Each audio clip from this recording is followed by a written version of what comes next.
diffusion va commencer.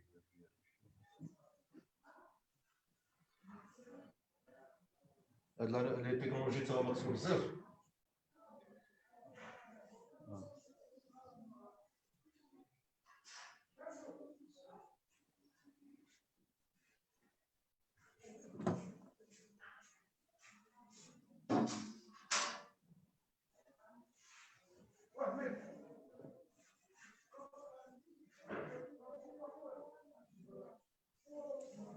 Voilà, maintenant, on peut revenir à notre réunion. D'accord, maintenant, je te redonne la main pour qu'on puisse commencer. Donc, alors, comment on va faire ici?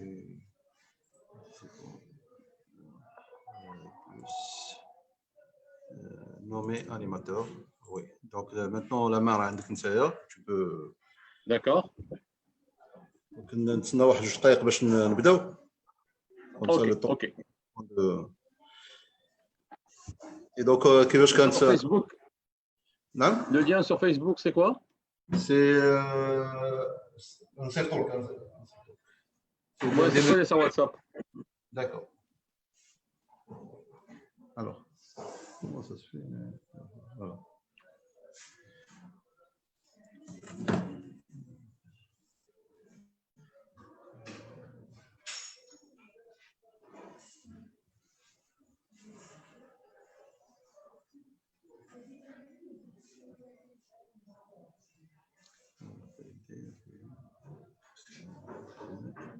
Partager. Alors, ça fait d'abord tout de suite. Voilà. Le petit groupe qu'on a, c'est fait. Oui. C'est déjà envoyé. Parfait.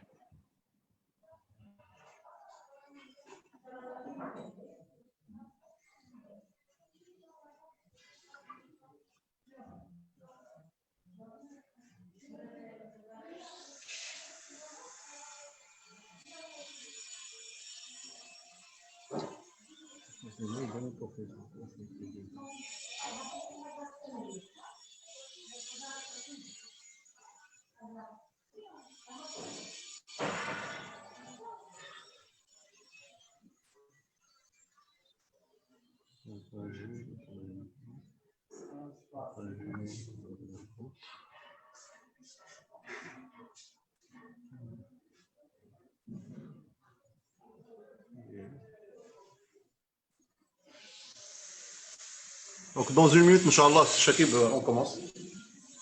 Ok.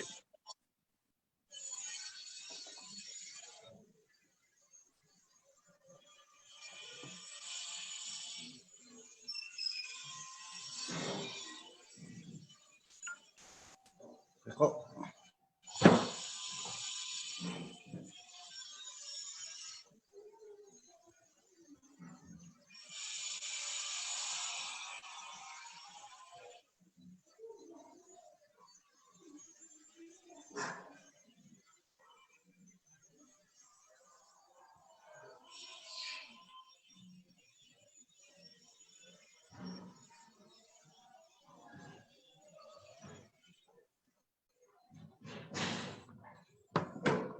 C'est Shakib. Oui. Donc, on peut commencer. Ok. Donc, c'est Shakib, مرحبا بنا عندكم. مرحبا بكم عندنا. Donc, معنا اليوم سي شكيب عاشور, directeur marketing et stratégie ديال la multinationale Huawei. Nous sommes heureux et honorés de recevoir C. Shakib dans ce webinaire. L'accoutumée, comme on a eu le plaisir et l'avantage de le faire depuis le début du mois de Ramadan. Donc aujourd'hui, nous allons plonger ensemble pour découvrir quelques détails sur le géant chinois du domaine de l'information et des nouvelles technologies. Donc, si Shakib, ce webinaire s'articule, enfin, et dans le cadre des formations en ligne que nous avons essayé d'organiser depuis quelques mois maintenant, depuis le début du confinement, en faveur des étudiants de l'École nationale supérieure d'électricité et de la mécanique, mais aussi de quelques lauréats bien installés. Et je pense, depuis maintenant 2 semaines, nous sommes heureux de recevoir les nouveaux diplômés de l'École nationale supérieure d'électricité et de la mécanique Je profite de cette occasion pour féliciter les uns et les autres et j'espère les avoir rapidement occupé les postes de marque qui leur revient de droit dans les grandes structures nationales. Au fait, les conditions actuelles sont un peu très particulières. Nous avons vécu une crise que nul humain n'a eu l'occasion de vivre auparavant. Il a apporté sa part de difficultés et des challenges, mais en même temps, il a apporté pas mal d'innovations et pas mal de solutions que les uns et les autres ont pu activer durant ces périodes. Et dont, je pense, les sociétés telles que Huawei, qui opèrent dans le domaine de l'innovation et de l'information, ont pu certainement avoir leur part dans ce domaine-là. Donc, c'est Achour, merci beaucoup d'avoir répondu à cette invitation. Et la parole est à vous. Merci beaucoup, M. Moussa. Donc, merci donc aux anciens de l'école, merci aux étudiants, merci aux ingénieurs, merci donc à toutes et à tous. Donc, effectivement, donc, cette présentation donc, va s'articuler autour de l'innovation et du digital et comment construire une société digitale. Donc, je représente Huawei, donc je suis le directeur marketing stratégie. Alors, pour démarrer, j'aimerais bien vous expliquer la mission de Huawei. La mission de Huawei, c'est de livrer ou d'apporter le digital à toute personne, organisation et gouvernement pour construire un monde connecté et intelligent.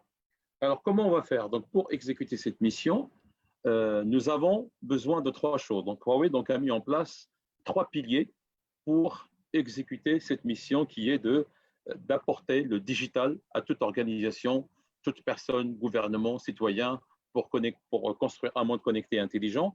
Donc, on a besoin de trois piliers. Donc, en fait, les trois piliers, c'est que all things sensing, c'est-à-dire tous les objets doivent être capables de capter des données et les envoyer quelque part, vers un data center.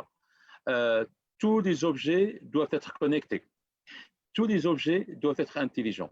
Donc, on parle de quoi? Donc, on parle de sensing, connected, intelligent. Donc, ça, c'est les trois piliers qui permettent effectivement pour nous d'apporter le digital à toute organisation, citoyen, gouvernement, pour construire un monde connecté et intelligent. Alors, tout ça, effectivement, pour le faire, donc, on a besoin du fondement de base. Et le fondement de base, il est en bas de ce slide. On a besoin de la connectivité, broadband, on a besoin des data centers, on a besoin de cloud computing, on a besoin de big data, on a besoin de l'IoT, on a besoin de l'intelligence artificielle. Donc, si vous voulez, donc, en fait, à partir de maintenant, le fil conducteur de cette présentation, il va être effectivement autour de ces, je dirais, 5 axes, plutôt 6 axes qui sont très importants: le broadband, le data center, le cloud, big data, l'IoT et l'intelligence artificielle. Alors, maintenant, je partage un petit peu l'agenda de cette présentation, comment ça va se dérouler.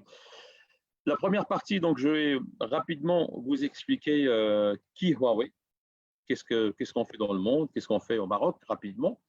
Et puis, quel est l'impact d'une manière générale de l'économie pendant cette pandémie. Donc, c'est ce qu'on va détailler pendant la première partie. La deuxième partie, avant de rentrer dans l'innovation et digital society, je vais vous parler de smart education, puisque je suis face à des étudiants, des ingénieurs, des enseignants, des chercheurs également. Donc, il faut qu'on parle de smart education. C'est quoi le programme de smart education que Huawei a mis en place dans le monde et en particulier au Maroc? Et puis, la troisième partie, on va rentrer un petit peu dans le vif des sujets pour parler de cette innovation digital society, comment on peut la mettre en place avec des cas d'usage concrets. Voilà, premièrement, un petit panorama de qui est Huawei dans le monde. Huawei, c'est 196 employés dans le monde, 88 000 personnes, à peu près 90 000 personnes, ils sont dans l'innovation, dans le R&D. Rendez-vous compte, en fait, c'est 50% de la masse salariale, 50% des employés de Huawei, ils sont dans la recherche et développement, dans l'innovation. C'est pour vous dire que l'ADN de la société Huawei, elle est dans l'innovation. 50% de notre masse salariale, elle est dédiée aux recherches et développement. Bien sûr, présence sur plus de 70 pays avec, je dirais donc, et une présence dans plusieurs secteurs sur lesquels on travaille. Maintenant, quand on revient au Maroc, Huawei Maroc a à peu près donc 20 ans d'existence au Maroc, donc on a une très bonne connaissance du Maroc. Nous avons nos partenaires donc, traditionnels, historiques, ce sont les 3 opérateurs télécoms. Nous les avons aidés à mettre en place l'infrastructure télécom au Maroc. Et maintenant, effectivement, on travaille également à côté des opérateurs télécoms, on travaille aussi avec le gouvernement, on travaille dans le secteur financier, donc avec les banques, l'industrie, et on travaille dans d'autres secteurs donc pour offrir nos services digital, mais surtout nos équipements et partager notre expérience en termes je dirais, de digital d'une manière générale. Alors, notre organisation, donc on a une business unit qui s'occupe des opérateurs télécoms, c'est ce que je vous ai expliqué, donc c'est comme ça que nous avons accompagné les 3 opérateurs télécoms à construire le réseau au Maroc. Et nous avons une autre business unit qui s'occupe des entreprises. Les entreprises, c'est tout ce qui n'est pas opérateur télécom, c'est-à-dire ça peut être le gouvernement, les banques ou autre chose. Alors, et le 3e business unit qui existe aussi au Maroc, c'est qui s'occupe des tablettes et des smartphones. C'est CBG, Consumer Business Group. Alors, bien sûr, ce qui est important aussi au Maroc, c'est que nous avons développé un programme qu'on appelle ICT Academy, dans lequel je vais revenir un peu plus tard dans les slides. À partir de ce slide-là, j'ai fini la présentation de qui est Huawei, parce que l'objectif, ce n'est pas de continuer à parler de Huawei, mais c'est de parler d'autre chose. Maintenant, je vous parle un petit peu rapidement de l'impact, je dirais, qu'a subi donc l'économie d'une manière générale pendant cette pandémie. Et quand on regarde rapidement à droite dans ce slide-là, donc le côté à droite, donc on voit bien qu'effectivement tous les pays ont été impactés au niveau de la croissance, que ce soit au niveau de la croissance économique qui a pris un coup, le taux de chômage qui a augmenté, c'est une réalité, et donc du coup également le PIB, donc la croissance économique qui a pris un coup. Mais ce qui est important sur ce slide-là, sur le côté gauche, vous voyez très très bien que tous les secteurs, ils ont pris un coup en termes de croissance, je dirais à l'exception de certains secteurs comme les télécommunications, qui a quand même s'il a subi dans certains pays une petite récession, mais quand même c'est beaucoup moins que les autres secteurs. Maintenant, dans d'autres pays, donc, les télécoms n'ont pas connu une récession. Et en fait, quand on regarde à droite de ce slide, donc vous avez des analyses qui parlent un petit peu de l'impact économique. Et quand on regarde, par exemple, de Analysis Mason, donc qui parle de l'impact de l'épidémie, la pandémie sur l'industrie des télécoms est relativement limité. Donc, en fait, on estime que l'industrie des télécommunications surpassera effectivement le PIB et que effectivement le moteur de la relance économique de plusieurs pays donc va tourner autour des télécoms. Voyez-vous, donc vous vous êtes rendu compte pendant le confinement, c'est les télécoms qui nous ont permis de continuer à travailler.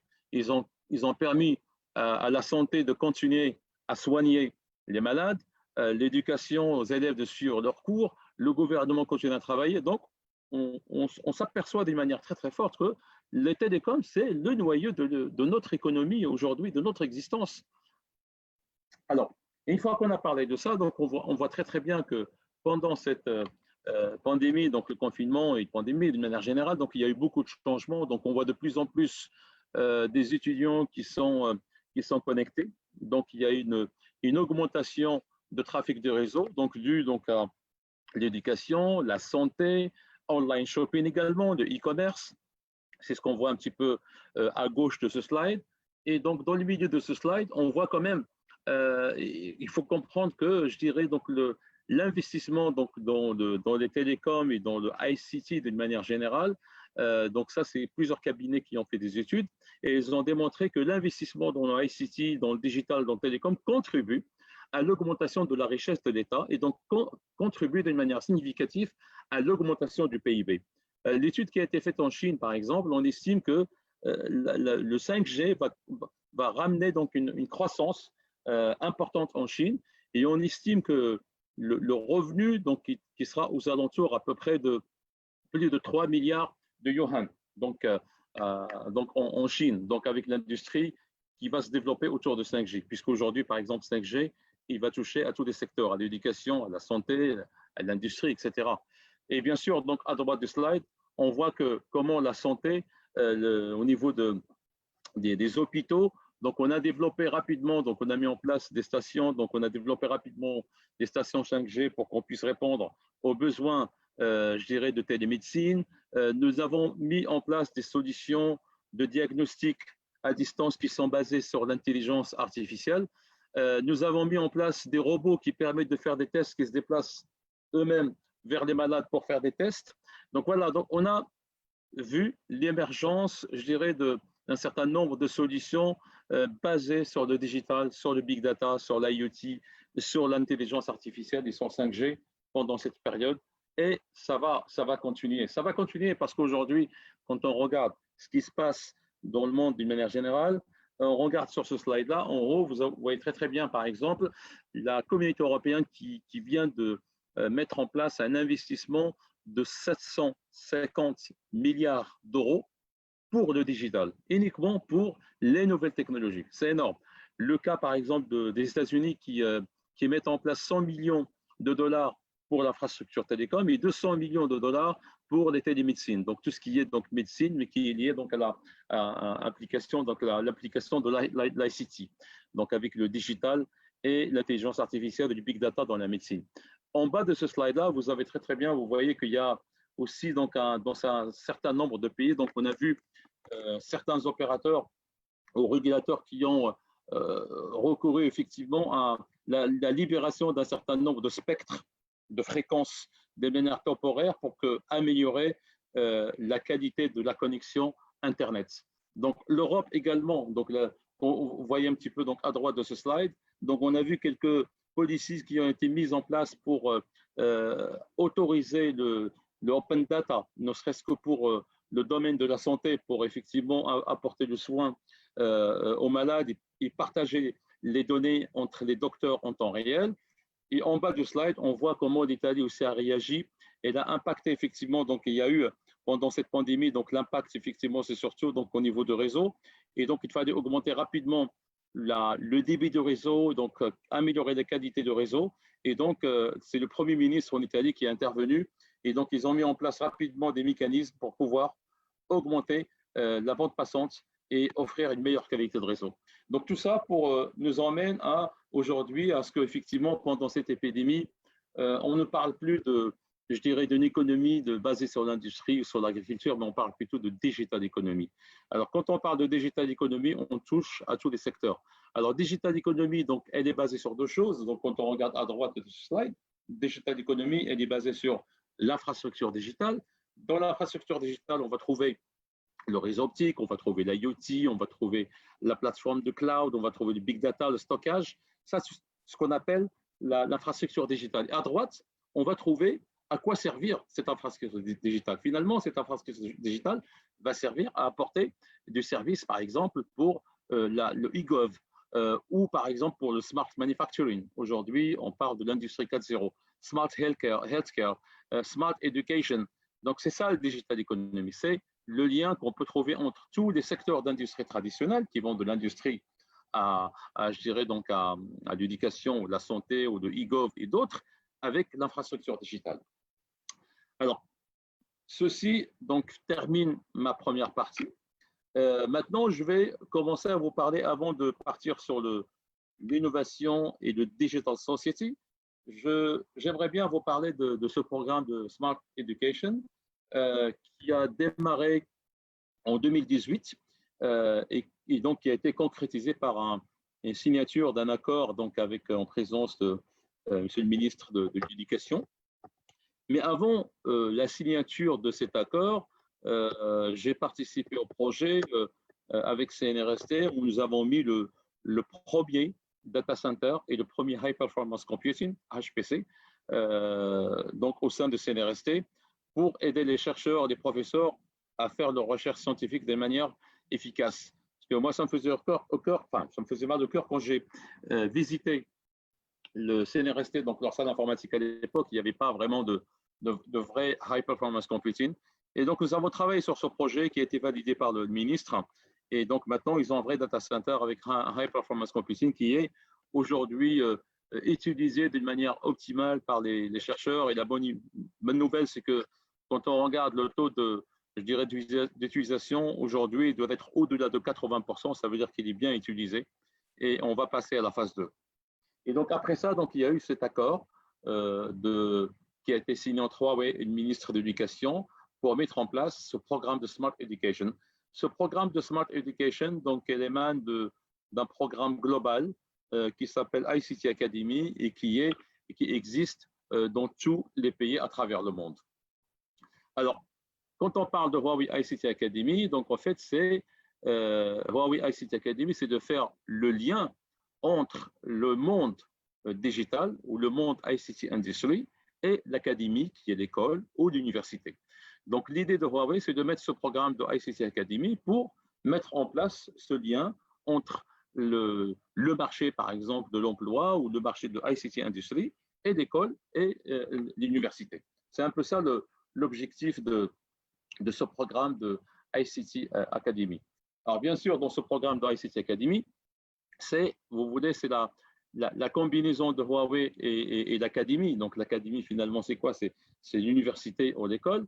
Donc, en fait, dans ce process de Huawei ICT Academy, donc, Huawei, donc, elle organise le parcours d'apprentissage, donc le parcours d'apprentissage des cours, le programme de formation des formateurs et donc la mise en place d'une plateforme d'apprentissage en ligne. Donc, il y a une plateforme qui est en ligne qui vous donne accès à des cours en ligne, bien sûr. L'académie, donc, qui est l'université qui va mettre en place ce partenariat avec Huawei, donc, elle peut offrir des salles de cours, elle peut offrir également des outils de laboratoire de simulation et également des enseignants qualifiés et certifiés par type d'industrie. Et donc, tout ça, donc, effectivement, ça permet pour les étudiants donc, une formation et surtout une certification. C'est très important parce que il y a un slide un peu plus tard dans cette présentation où je vais vous présenter un petit peu l'engouement des étudiants pendant le confinement donc à ces cours d'ICT Academy. Mais ce qui est important, c'est qu'il y a beaucoup d'élèves qui ont même sauté le pas. Non seulement ils ont suivi le cours, mais également ils ont passé des tests et ils ont eu des certificats. Donc, il y en a qui sont certifiés aujourd'hui sur 5G, ici au Maroc, sur le cloud, sur l'IoT, sur l'intelligence artificielle, etc. Alors, globalement, ce programme de Huawei ICT Academy, donc aujourd'hui, on compte un peu plus de 9000 académies, c'est-à-dire un peu plus de 9000 écoles ou universités qui sont partenaires de ce programme à travers le monde. Nous disposons à peu près un peu plus de 16 000 instructeurs, 16 000 professeurs qui ont été certifiés sur différentes, je dirais, donc, différents secteurs, que ce soit donc Big Data ou l'IoT ou autre. Et aujourd'hui, on estime entre 45 000 à 50 000 étudiants qui sont déjà formés et donc certifiés à travers donc, ce programme de ICT Academy. Donc, bien sûr, il y a des bénéfices pour l'académie, donc pour l'école ou pour l'université, mais également, il y a des bénéfices pour l'étudiant. Alors, par exemple, pour l'étudiant, sans rentrer dans le détail, dire tout ce qui se passe, pas tout ce qui est marqué sur ce slide, mais un des, je dirais donc, intérêts pour l'étudiant, c'est de pouvoir effectivement avoir des certificats, être certifié aujourd'hui, par exemple, sur le big data ou sur l'intelligence artificielle. Ce sont des certificats qui sont reconnus au niveau international, qui sont reconnus dans le monde de l'industrie ICT, et ça permet effectivement d'augmenter la capacité donc, de recherche d'emploi pour l'étudiant. Ça permet d'avoir pour l'étudiant un bagage mieux effectivement préparé pour le marché de l'emploi. Donc ça, c'est un petit peu rapidement le programme de Smart Education.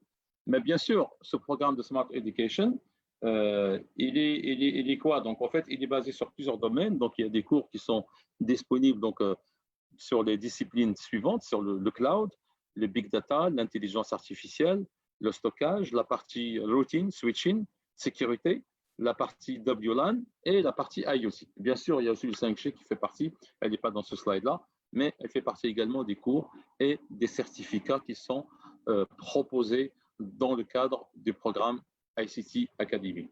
Alors, c'est quoi? En fait, c'est une plateforme en ligne. Donc, Huawei, donc c'est une plateforme qui est conçue pour offrir donc l'apprentissage, la possibilité donc d'avoir des certifications, être certifié et donc augmenter sa chance d'avoir donc un emploi. Alors pour les instructeurs, donc c'est un programme de formation des formateurs Donc, Huawei, bien sûr, fournit les ressources de formation. Pour des étudiants, donc, il y a une inscription en ligne. Et donc, le plan de cours sera fixé, bien sûr, par l'instructeur, par niveau. Donc, en fait, dans ces cours qu'on propose dans ICT Academy, donc, il y a des cursus. Et ces cursus-là, donc, ils sont bien établis. Par exemple, ça peut être un cursus qui est très porté sur 5G. Ça peut être un cursus qui est plutôt sur la partie data, la manipulation de data, donc sur l'intelligence artificielle. Donc, il y a des cursus qui sont bien établis. Maintenant, autour de cette plateforme et de ce programme de ICT Academy, il y a je dirais donc des rôles qui sont bien définis entre le rôle de l'académie, l'étudiant et l'instructeur. L'académie, donc, enfin, l'académie, c'est-à-dire l'école ou l'université, donc, gère l'accès aux utilisateurs, partager les bonnes pratiques, donc créer, pourquoi pas, donc, une communauté d'étudiants en ligne. Pour des étudiants, donc, ils ont un accès, bien sûr, 24 heures sur 24. Donc, il y a aussi à leur disposition des outils de simulation en place. Donc, il y a aussi la possibilité de faire de e-learning à travers le mobile. Pour des instructeurs, il y a des ressources pédagogiques, des examens personnalisables, des cahiers effectivement de notation et de marquage d'examen automatisé. Et là, quand je reviens au process de certification, comme je vous ai dit tout à l'heure, il y a des modules et spécialisations qui sont bien définis, qui peuvent être sur le routing switching, sur le stockage, donc en bas du slide, ou bien un peu, donc on va monter en haut, donc ça peut être sur le cloud computing, alors, ou ça peut être effectivement sur le big data, sur le AI. Donc après, donc, il y a des cursus qui sont bien définis. Et quand vous regardez à droite de slide, donc, il y a différents certificats. Donc, il y a un certificat qui va vous donner donc, un accès à la première couche, ou un certificat, par exemple, le HCI, qui est plutôt sur la partie données, sur la partie IoT, AI, Big Data. Donc, il y a différents certificats et différents cursus de formation dans le cadre de ce programme. Et encore une fois, donc l'intérêt de ce programme, c'est aussi d'offrir donc à l'étudiant plus, je dirais, donc de chances de trouver un stage et surtout un emploi dans un domaine aujourd'hui qui est très demandé, qui est le digital. Et aujourd'hui, donc au Maroc, on a besoin des talents dans le digital. Alors, dans le cas du Maroc, il y a plusieurs écoles, universités qui nous ont fait confiance. Donc ça, c'est un peu l'ensemble, au jour d'aujourd'hui, l'ensemble de la présence de ICT Academy à travers le royaume, à travers les écoles, les universités, les écoles d'ingénieurs, les universités. Donc, vous voyez bien, donc c'est une présence donc, dans tout le pays. Et on a mis en place, donc, au début de ce confinement, ce qu'on appelle le Huawei ICT Academy Morocco Go Digital, donc avec les cours en ligne. Et donc, il y a un engouement vraiment très intéressant de la part des étudiants qui ont suivi ces cours. Et plusieurs étudiants, ils ont été certifiés. C'est ça qui est intéressant. Alors, ça, c'est pour expliquer, donc, ce programme d'ICT Academy, il ne démarre pas d'aujourd'hui. Donc, il démarre depuis, en fait, 2015. Maintenant, il a fait son chemin. Et donc, là, il se développe d'une manière très, très forte, donc, à l'échelle mondiale, y compris au Maroc. Alors, ce qu'on a mis en place également, ce sont des compétitions. Alors, ce sont des compétitions qui peuvent être, par exemple, vous voyez bien sur ce slide, ça peut être sur le track 1, qui est basé, ça peut être, par exemple, basé sur la sécurité au WNAN, ou sur le track 2, plutôt sur le cloud, basé sur l'IA et le Big Data, le cloud.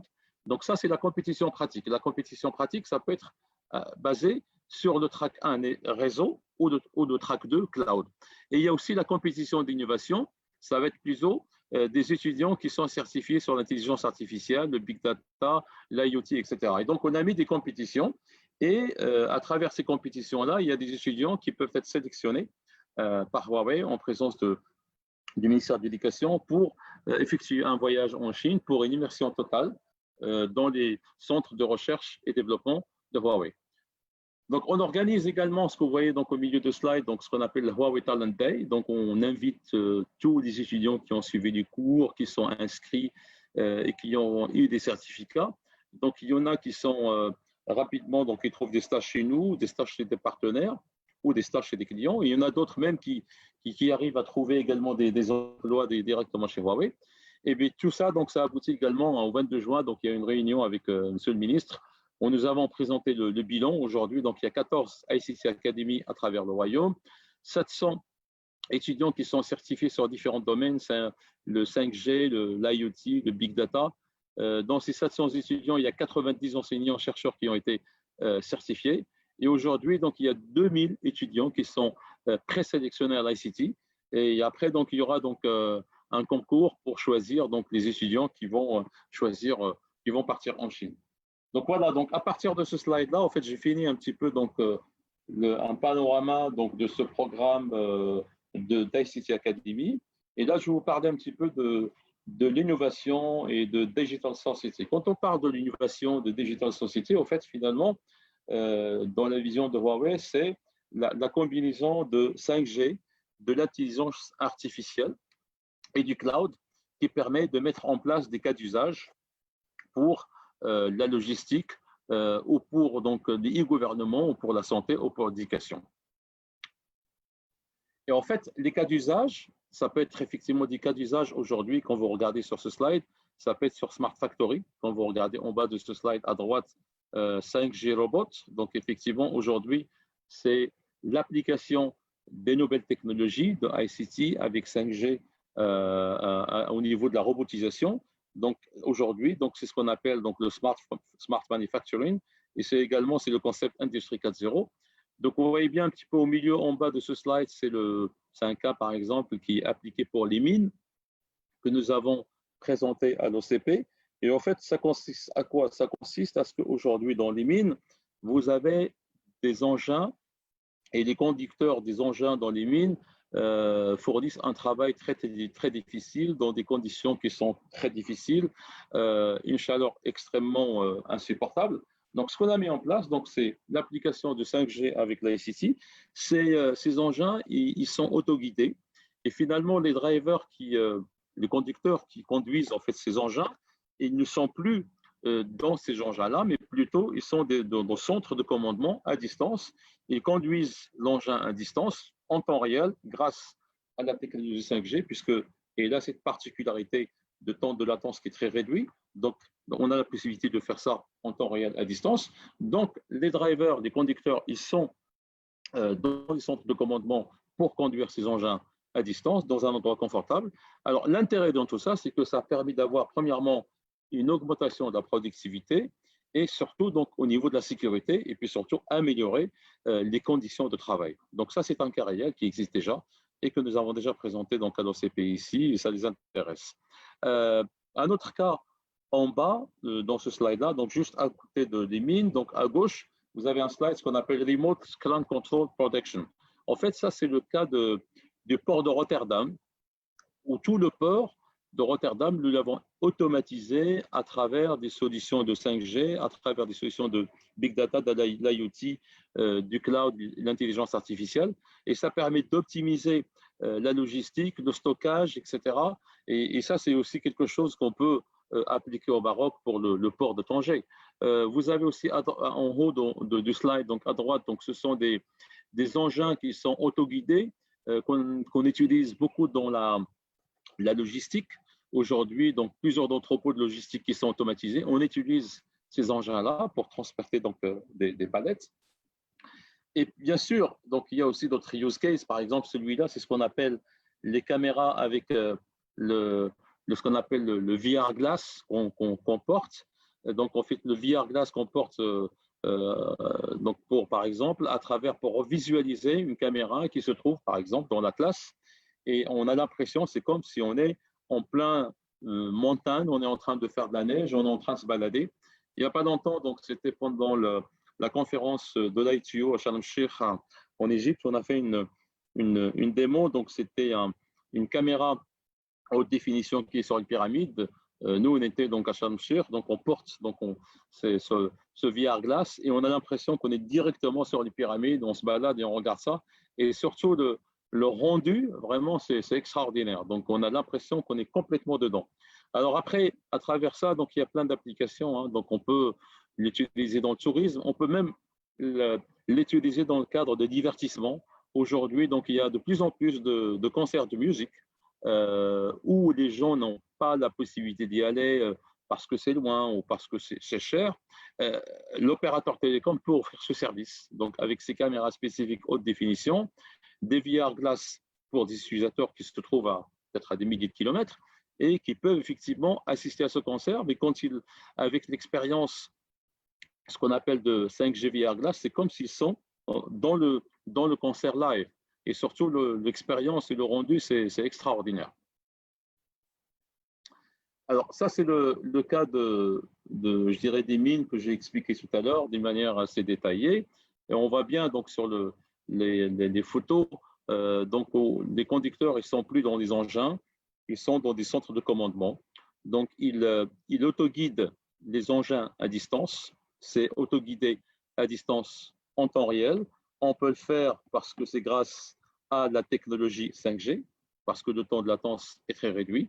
Et comme je l'ai dit, donc l'intérêt, c'est surtout ça permet donc d'avoir une meilleure sécurité, un meilleur confort pour les conducteurs et une meilleure productivité. L'autre cas, ça c'est le cas de l'agriculture. Donc l'agriculture est très importante pour notre économie au Maroc. Les cas, par exemple, de digital, ça peut effectivement déjà, premièrement, pour apporter une connectivité adaptée au monde rural. Aujourd'hui, donc on a des stations qui permettent de connecter, donc d'avoir une connectivité Internet dans ces zones qui sont reculées à moindre coût, qui utilisent également le panneau solaire. On peut également utiliser des capteurs pour pouvoir contrôler la qualité de l'eau, par exemple, ou le débit de l'eau, ou contrôler la consommation de l'eau par agriculteur. Donc, tous ces use cases, on peut les mettre en place à travers des artifices, donc je dirais donc des composants de digital, à travers donc déjà premièrement la connectivité, donc connectivité adaptée pour le monde rural, des capteurs, donc pour avoir par exemple pour contrôler la qualité, enfin, le niveau de l'eau, pour contrôler le degré de sécheresse au niveau du sol, avoir aussi, vous regardez un petit peu à droite, c'est pas très clair, mais on peut avoir un tableau de monitoring en temps réel qui permet en temps réel donc d'avoir tout un panorama sur ce qui se passe sur la consommation de l'eau, sur l'état de sécheresse, sur la qualité de la connectivité au niveau de la zone rurale. Donc tout ça, c'est des choses que nous avons déjà implémentées, c'est des cas qui sont réels et qu'on peut également adapter et appliquer ici au Maroc. Le cas de la santé, où aujourd'hui donc on a des solutions donc de ce qu'on appelle de télémédecine, on peut effectivement faire donc de diagnostic à distance. Également donc un cas aujourd'hui, le cas par exemple de Covid-19 ici au Maroc, on a mis en place des applications, ce qu'on appelle de Covid EI Assistant. En fait, c'est des malades qui sont atteints des Covid. Une fois qu'ils sont atteints, donc ils sont hospitalisés parce qu'ils sont dans un état quand même relativement grave. On leur fait par exemple un scanner. Et quand on fait à ce malade, on lui fait un scanner. Le scanner, donc aujourd'hui, ça demande à peu près 10 à 15 minutes pour faire un diagnostic précis par le médecin. Donc on a mis en place ce qu'on appelle des EI Assistants. Et en fait, une fois que le scanner est fait, donc on le télécharge sur le cloud qui suit des algorithmes d'intelligence artificielle. Et donc, on a un diagnostic complet au bout de 2 minutes. Donc ça, c'est des applications qui existent aujourd'hui. Et donc, plusieurs hôpitaux qui utilisent déjà ces programmes d'intelligence artificielle pour pouvoir faire un diagnostic bien précis en termes de scanner, voire même, je dirais donc, avoir le pourcentage de contamination au bout du poumon, parce qu'avec l'intelligence artificielle, on peut faire des diagnostics très précis et on peut même faire de la prédiction, parce que avec ces programmes d'intelligence artificielle, on a vu pour un certain nombre de patients, donc on fait un scanner maintenant, donc on connaît donc le diagnostic donc de ce scanner, donc de ce patient, pardon, et on a le pourcentage de contamination des poumons, et au bout de 2 semaines, on lui fait faire, donc à ce patient, on lui fait faire donc un autre scanner, et donc avec l'intelligence artificielle, on peut dire est-ce qu'il y a eu une amélioration ou bien une régression, et donc on peut prédire est-ce que le traitement a donné donc un résultat positif ou négatif. Bien sûr, aujourd'hui, ce qu'on cherche donc, pour construire cette digital society, c'est d'avoir ce qu'on appelle connectivité everywhere for public services. Idéalement, c'est d'avoir la possibilité d'avoir une connectivité Internet un peu partout, la possibilité d'utiliser le code barre, avoir aussi donc, la possibilité donc, de parking intelligent, où on peut effectivement utiliser l'IoT pour pouvoir trouver des places rapidement, Donc, tout ça, c'est des solutions qui existent. Avec des solutions, ce que vous voyez également, Lampsites, ce sont effectivement des solutions qu'on met également dans les sous-sols qui permettent d'assurer la connectivité. Et donc, le but, c'est aussi d'avoir donc une connectivité totale. Et cette connectivité, c'est premièrement, c'est d'avoir effectivement être capable de donner la connectivité. Donc, quand vous regardez un petit peu donc, la zone ovale de ce slide, c'est d'assurer la connectivité de bout en bout. Parce que quand on parle du digital, la base du digital, c'est quand même la connectivité. C'est être capable d'assurer ou d'offrir cette connectivité dans la zone urbaine, dans la région des villes et dans la zone également rurale. Alors aujourd'hui, donc, on parle de plus en plus de Smart City. Et dans ce concept de Smart City, donc en fait, on parle de plus en plus de ce qu'on appelle le IoC. Donc en fait, c'est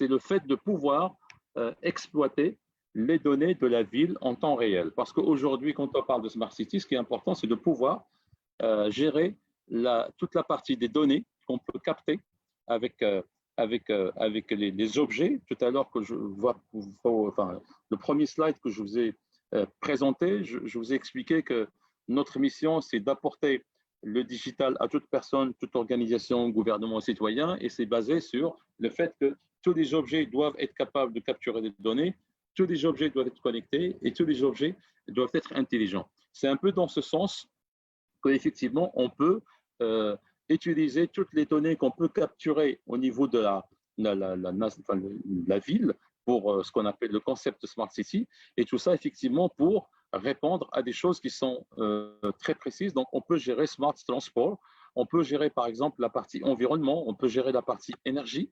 Et en fait, tout ça pour vous expliquer aujourd'hui ce qu'on appelle, là, on a un concept, on ne parle plus de centre de commandement, mais on parle d'un IoC, c'est-à-dire Intelligent Operation Center. Et aujourd'hui, certaines villes intelligentes, on a un tableau de bord qui ressemble à ça. Et en fait, ce tableau de bord, c'est tiré pleinement parti des analyses du big data pour afficher de manière complète l'état du fonctionnement économique et social de district de Longang. Ça, c'est par exemple, Longang, c'est une province en Chine. De cette façon, une plateforme de commande est mise en place pour une prise de décision efficace et une répartition précise nécessaire à une meilleure gestion de la ville. Je m'explique. En fait, aujourd'hui, l'idée de cet IoC, c'est quand on met en place ce qu'on appelle l'Intelligent Operation Center, c'est donner la possibilité au gouverneur, au wadi de la ville, etc., de visualiser à tout moment, en temps réel, le nombre de sociétés qui fonctionnent bien ou le nombre de sociétés qui ne fonctionnent pas, le nombre de sociétés qui recrutent, le nombre nouveaux diplômés. Il peut regarder également les quartiers où il y a des problèmes de trafic. Bref, il a un panorama donc, qui est visible en temps réel et qui, tout simplement, grâce aux données qui sont capturées. Et donc, du coup, derrière ça, donc, on peut faire des choses qui sont appliquées au transport et il peut avoir aussi prendre des décisions pour dire, par exemple, telle société recrute, mais le nombre de diplômés que j'ai dans cette région ne fonctionne pas ou il ne va pas peut-être correspondre aux demandes de l'emploi qu'effectivement ces sociétés sont en train d'offrir. Voilà, donc effectivement, ça permet donc aux politiques de prendre des décisions rapides. Maintenant, toujours dans cette application donc, des ICT, de 5G, d'intelligence artificielle, donc on a des cas d'usage, donc on a vu effectivement donc l'application pour le cas donc de la Chine, et aujourd'hui on voit donc 5G qui donne beaucoup de cas d'usage en termes d'éducation, donc Smart Education, ou vous voyez à droite, par exemple, dans le cadre de Smart Government Services. Donc, ça peut être effectivement pour offrir des solutions pour le e-gov, par exemple, ou des solutions pour la sécurité, pour sécuriser les villes aujourd'hui, grâce aux caméras sécurisées qui permettent à tout moment, donc, dans la ville, avec un centre de commandement, d'avoir ce qui se passe dans la ville. Donc, tout ça, c'est des solutions qui existent et vous voyez très très bien la finalité dans ce slide. En bas, c'est le Intelligent Operation Center qui est basé sur le EI, sur la plateforme du cloud, qui permet de faire l'interprétation de toutes ces données qui sont capturées et donc les présenter d'une manière simple et efficace pour les décideurs. Et donc, finalement, en fait, ce qui est intéressant, ce qu'il faut garder donc, par rapport à cette présentation, c'est comment, je dirais, donc, faire la correspondance entre donc, cette société industrielle et smart société. Et aujourd'hui, quand on regarde dans ces sociétés industrielles, que ce soit dans l'énergie, que ce soit dans plusieurs secteurs, on peut, je dirais, les faire correspondre à aujourd'hui à ce qu'on appelle le data, le computing, le 5G, etc. Parce qu'aujourd'hui, c'est le mariage de ces deux pôles qui permet de construire ce qu'on appelle une digital society. Et pour finir, j'ai voilà, un petite vidéo à partager avec vous. There are parts of our world where light can't reach. Divides that are too wide for rivers to flow. But technology has the power to help.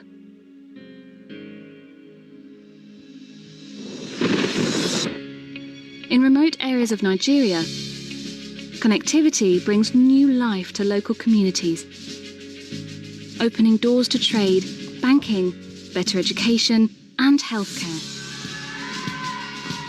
In Bangladesh, digital training has given more than 240,000 women new opportunities in life.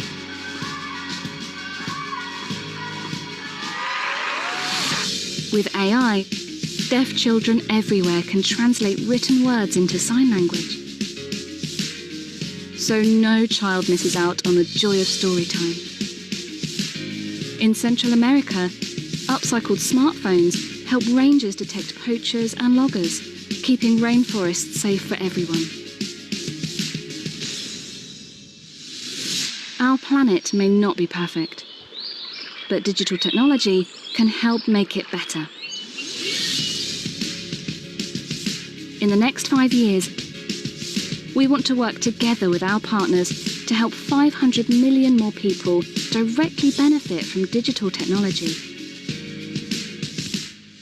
Focusing on healthcare, education, environmental protection, and economic equality.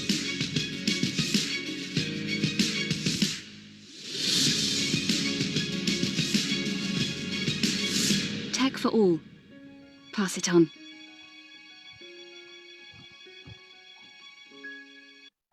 Voilà, donc on arrive donc à la fin de ma présentation.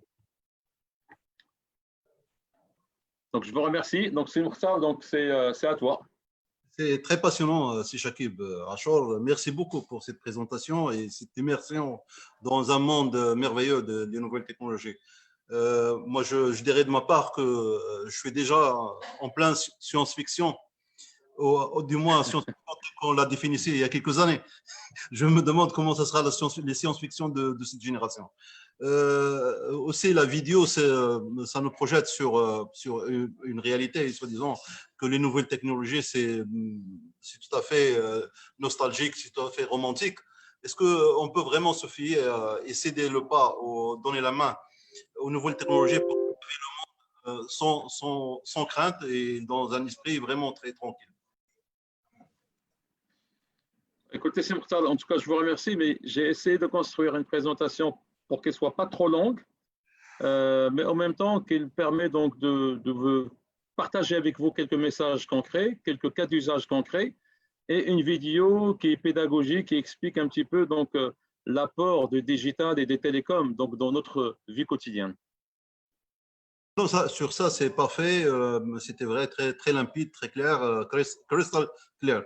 Là, je voudrais qu'on commencera par le plus simple, c'est l'académie. Ça a suscité pas mal de questions, pas mal de réactions de nos élèves.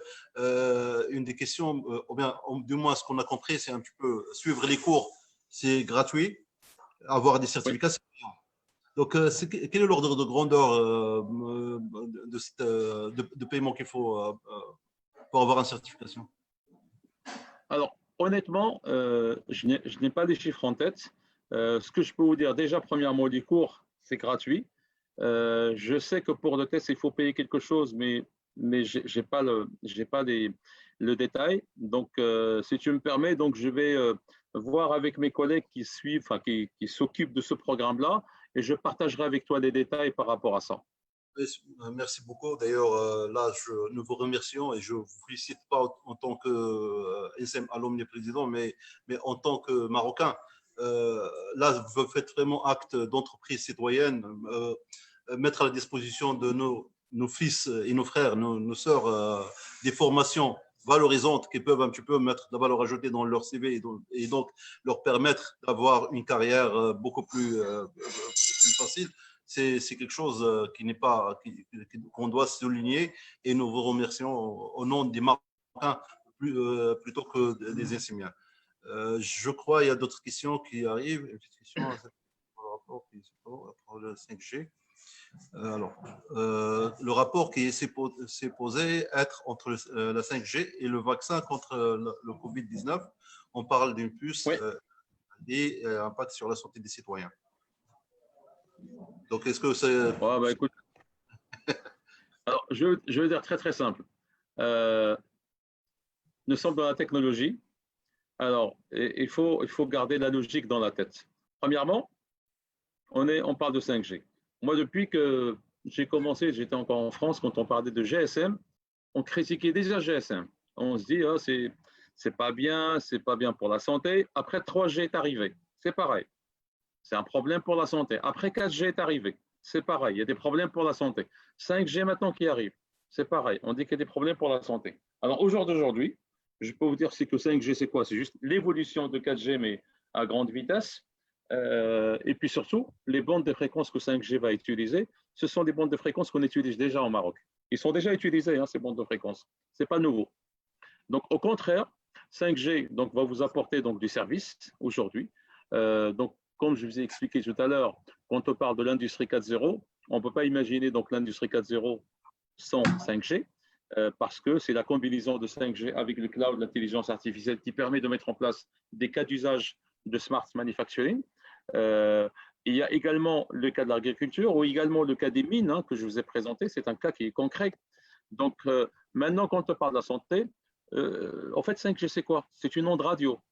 L'onde radio a des spécificités et des caractéristiques qui sont bien précises en termes de, je dirais, de la longueur d'onde, de débit, de fréquence, etc. C'est des choses qui sont connues et qui sont admises par l'OMS et qui sont admises par les organisations au niveau de la santé au niveau international.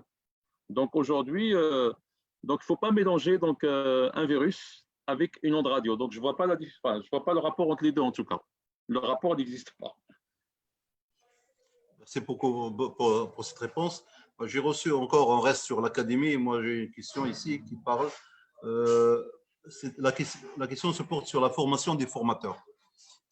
Donc, dans quel domaine et pour quel objectif? En fait, les formateurs, c'est eux qui disposent, c'est eux qui disposent du cours, c'est eux qui enseignent aujourd'hui. Parce qu'aujourd'hui, des étudiants, quand ils vont suivre des cours en ligne, ils vont suivre ces cours-là. Donc, il y a un formateur qui va donner ces cours. Ce formateur-là, il est aussi certifié. Donc, ce n'est pas le même type de certificat. Donc, le formateur, il a un certificat bien précis et l'étudiant, il a un autre certificat qui est bien précis. Et donc, le cursus, il est complètement différent. Et également, les types de certifications. J'ai reçu une question, mais je vais essayer un petit peu de la rendre un peu plus positive.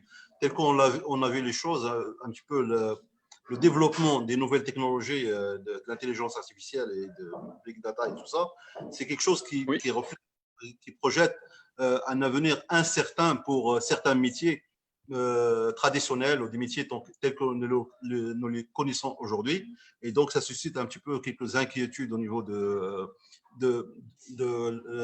l'employabilité de nos ressources dans l'avenir, sachant que, moi, je le disais en introduction, c'est que ces nouvelles technologies aussi, c'est une opportunité de développement et de carrière d'une manière différente. Donc, ça représente des risques pour les anciens métiers, mais ça peut créer aussi des nouveaux métiers. À vous, Chaco. Oui, absolument. Donc, en fait, ça crée de nouveaux métiers. Donc, l'exemple le plus parlant, c'est l'exemple des mines que je vous ai présenté, où le conducteur de mine et des engins dans les mines, il continue à faire son travail, mais d'une manière plus intelligente et dans un endroit confortable. Donc, en fait, il y aura des nouveaux profils qui vont être créés. Et donc, le métier des ouvriers ou des conducteurs des engins va changer. Et également, par exemple, dans le cadre de Smart Manufacturing, donc les ouvriers qui travaillent ou les techniciens qui travaillent à l'usine, ils vont faire leur travail, mais autrement. Donc, ils vont manipuler des outils. Quand on aura des caméras, des bras de robot à haute définition sur les bras qui transmettent des images à travers le réseau 5G sur l'intelligence artificielle pour rectifier la production, et c'est aussi pour alerter le chef d'atelier et alerter le chef de production pour intervenir s'il y a un problème au niveau de la production. Donc, en fait, si vous voulez, il y aura des nouveaux métiers et il y aura donc effectivement d'autres opportunités qui vont s'offrir à tout le monde. Le cas, par exemple, de l'intelligence artificielle qui permet d'assister les docteurs pour faire des diagnostics. On a fait donc j'ai eu je dirais la chance de faire un test de diagnostic. On l'a fait avec le CHU de Casablanca, basé sur l'intelligence artificielle. Et ma satisfaction, c'est que les docteurs, les radiologues, ils ont bien compris. Ils ont compris qu'en fait, finalement, le maître à bord, c'est le docteur. Et en fait, cet outil qui est l'intelligence artificielle n'est là que pour aider le docteur à avoir un diagnostic rapide et précis. Mais c'est le docteur finalement qui prend la décision. Donc, en fait, finalement, ces outils-là vont nous faciliter la vie, vont créer de nouvelles opportunités et vont créer ce qu'on appelle, l'économie digitale. Donc, c'est une opportunité, en tout cas pour nous, au Maroc, pour qu'on puisse, se positionner sur ce secteur-là. Et donc, mais pour se positionner, il faut avoir suffisamment de talent. C'est un peu pour cela que nous, on a mis en place ce programme d'ICT Academy pour accompagner donc les universités, les écoles, les étudiants d'être formés et surtout former des talents sur le digital. Certainement, je pense aussi la notion du temps, ça change aussi. Donc, les gens doivent se transformer rapidement, évoluer rapidement, autrement, ils vont rater le train. Moi, je me rappelle, il y a 2 années, parce que j'ai une autre casquette en tant que trésorier général de l'ACMIM, Mutuelle des pétroliers et banquiers, on avait organisé carrément un colloque sur l'intelligence artificielle et son rôle dans le développement de la. Et donc, depuis 2 années, moi, je crois qu'il y a eu une évolution incroyable de l'intelligence artificielle dans le domaine de la médecine. Maintenant, on peut s'opérer au Maroc, mais suivi par un professeur à New York ou à Paris ou ailleurs. Donc ça, c'est un petit peu dans le sens de la sécurité et le confort pour les citoyens. Mais il y a un prix à payer aussi. Donc, il faut évoluer avec la technologie, et tout en faisant évoluer la technologie. Donc, on ne va pas laisser la technologie le surpasser. Donc, gardons la main mise sur l'évolution technologique. Absolument, ouais. Donc là aussi, moi je pense, une question qui se pose, qui est un petit peu, c'est quels sont les profils recherchés par Huawei et quelles sont les opportunités qui peuvent se présenter à des lauréats d'une école d'ingénieurs qui viennent de sortir de l'école. Nous, ce qu'on cherche, donc on fait des étudiants qui sortent de l'école, donc on les accueille chez nous. Donc, bien sûr, il y a une procédure d'entretien. Donc, on garde certains étudiants qui passent chez nous des stages. Pour chaque année, on prend plusieurs étudiants en stage. Et il y en a même parmi ces étudiants, il y en a qui restent chez nous. Il y en a d'autres qui partent trouver un job complètement stabilisé donc chez les partenaires Huawei ou chez des clients Huawei. Alors, je n'ai pas des chiffres en tête, mais en tous les cas, nous, ce qui nous intéresse, ce sont des étudiants qui sortent avec un background. Par exemple, aujourd'hui, donc, on cherche de plus en plus des étudiants qui connaissent les technologies de stockage, les technologies aujourd'hui de routing, switching, la technologie de transformation de réseau, de big data. C'est pour cela que tous ces cours en ligne qu'on offre à travers ICT Academy, ce sont des cours, des artifices qui vous permettent d'avoir une meilleure capacité et donc de vous former sur le nouveau métier, de vous former sur le digital d'une manière générale.